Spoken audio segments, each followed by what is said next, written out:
साथियों, आप सभी का स्टार्ट साइंस क्लास में तहे दिल से स्वागत है। आज हम देखने वाले हैं शैव धर्म के बारे में।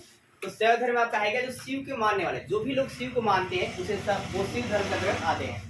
तो है क्या, शिव को मानने वाले को शैव धर्म कहा जाता है। जो भी उपासक होंगे शिव को मानेंगे उसे शिव धर्म कहेंगे, और जिसको उपासक होंगे उन्हें सौ कहा जाएगा। शब्दों को गढ़ क्या कहा जाएगा, सौ। सिर्फ ये आगे वाला वर्ड, ठीक है। तो है क्या, शिव को मानने वाले को, शिव को पूजा करने वाले, शिव की आराधना करने वाले को क्या कहा जाएगा, सौ धर्म के लोग कहा जाएगा। और इसके जो उपासक होंगे क्या कहलाएंगे, 100 कहलाएंगे। अब है क्या, शिवलिंग का पहला साक्ष्य कहाँ से मिला है, सिंधु घाटी सभ्यता से मिला है। कहाँ से मिला जी, सिंधु घाटी सभ्यता। सिंधु घाटी सभ्यता में एक और बात करेगा, सिंधु घाटी सभ्यता जो है किस नदी पर है, बताइए। सिंधु घाटी सभ्यता किस नदी पर है, कहाँ है, हड़प्पा के आंसर है रावी नदी पर। और सिंधु घाटी सभ्यता जी सिंधु नदी पर, सिंधु घाटी सभ्यता जी सिंधु नदी पर, मोहनजोदड़ो भी सिंधु नदी पर है। और आपका है सिंधु घाटी सभ्यता जो है पूरा इलाका ज्यादा कहाँ का आता है, तो पाकिस्तान का। अब है लेकिन ये प्रमाणित जानकारी क्या जी नहीं है, मतलब आपका है शिवलिंग का पहला तक सिंधु घाटी सभ्यता से मिला है, लेकिन इसका स्पष्ट जानकारी नहीं है, मतलब खुदाई पूरा एकदम क्लियर स्पष्ट जानकारी नहीं है। तो आपने क्या देखा, शिव को मानने वाले को सौ धर्म कहा जाता है, इसके उपासक 100 कहलाते हैं। इसका प्रथम जो साक्ष्य है आपका सिंधु घाटी सभ्यता से मिले हैं, लेकिन इसका स्पष्ट जानकारी हमें नहीं है। अब है कि इस धर्म अपने 100 धर्म को दक्षिण भारत में अधिक है। 100 धर्म जो लोग हैं ना मानने वाले, वो कहाँ किस इलाके में ज्यादा है, मतलब पूछेगा कि भारत के किस हिस्से में 100 धर्म के मानने वाले ज्यादातर लोग हैं, तो कहा जी दक्षिण भारत में। कहा जी दक्षिण भारत। फिर एक लोकप्रिय वंश, 100 धर्म को मानने वाला लोकप्रिय वंश क्या था, ज्यादा चाहने वाले कौन कौन थे वंश, तो कौन थे, पल्लव वंश थे, चोल थे, राजपूत थे और चालुक्य। पल्लव चोल चालुक्य राजपूत, ऐसे लिखिए, पल्लव चोल चालुक्य, पल्लव चोल चालुक्य राजपूत, ये क्या है 100 धर्म को बहुत ज्यादा मानते थे। फिर गुप्त काल में यह चरम उत्कर्ष था, मतलब बहुत ज्यादा 100 धर्म का दबदबा था, ठीक है, बहुत ऊपर हाईलाइट है। इसके अलावा आप कहेंगे इसकी परिकल्पना जो है, मतलब इसमें किसका किसका किया गया 100 धर्म में, तो परमात्मा की परिकल्पना किया गया है, जीवात्मा का किया गया और बंधन का परिकल्पना किया गया। मतलब इसके बारे में बातें बताई गई 100 धर्म में, परमात्मा क्या होती है, जीवात्मा क्या होता है, बंधन क्या होता है। फिर नयनारों ने, जैसे कि संत होते, एक अलवार संत होते, एक नयनार संत होते, ठीक है। तो नयनारों ने क्या है कि पल्लव काल में, मतलब पल्लव वंश जब था, पल्लव काल में 100 धर्म का प्रचार किया। तो सवाल बन जाएगा कि नयनारों ने किस काल में 100 धर्म का प्रचार किया, तो पल्लव काल में प्रचार किया।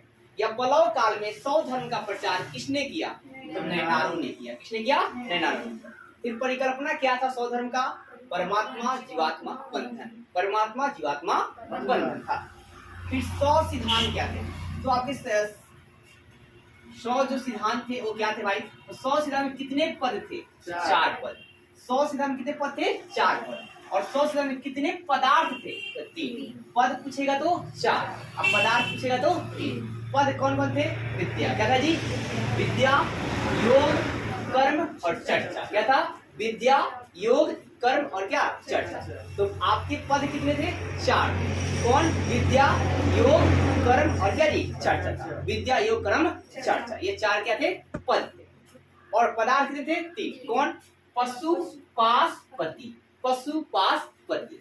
क्या थे, पशु, पास, पति, तो मतलब पशु भी कहा गया, पास भी कहा गया और पति भी कहा गया। अब ये है क्या 100 धर्म के प्रमाण, मतलब कहाँ कहाँ से प्रमाण मिला, ठीक है। जब एक और शूद्र संप्रदाय के संस्थापक कौन, एक अलग ऑब्जेक्टिव है, शूद्र संप्रदाय के संस्थापक किन्हें मानता है, तो श्री कांताचार्य। किसे मानते हैं जी, श्री कांताचार्य को माना जाता है। तो शूद्र संप्रदाय के संपादक किसे मानते हैं, श्री कांताचार्य को माना जाता है। अब ये शूद्र क्या होते हैं, तो हमने बताया कि देखिए वर्ण व्यवस्था कितनी होती है, 4 होती है, एक ब्राह्मण, एक वैश्य, एक क्या शूद्र और एक क्या अच्छा।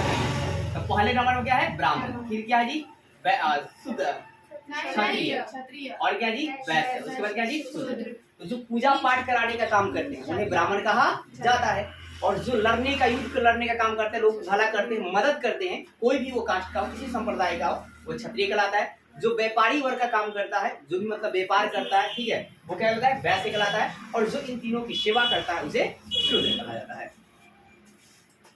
तो है क्या कि मतलब 100 धर्म के परिणाम में हमने क्या जाना, पहला प्रारंभिक जानकारी कहाँ से मिलती है भाई, हड़प्पा से। क्या जी, हड़प्पा से, लेकिन स्पष्ट जानकारी ये नहीं है। हड़प्पा ये सिंधु घाटी से होता है, क्या जी, देखिए हड़प्पा किस नदी पर है? रावी नदी पर। कहाँ इलाका है हड़प्पा का? पाकिस्तान।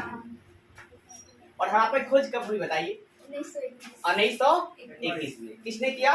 दयाराम साहनी। मोहनजोदड़ो की खोज राखालदास बनर्जी कब किए? 1922 में। तो टॉपिक जब मिलेगा ना तो उसे रिपीटेड करेंगे आप, तो मतलब पीछे का रिवीजन हो जाएगा।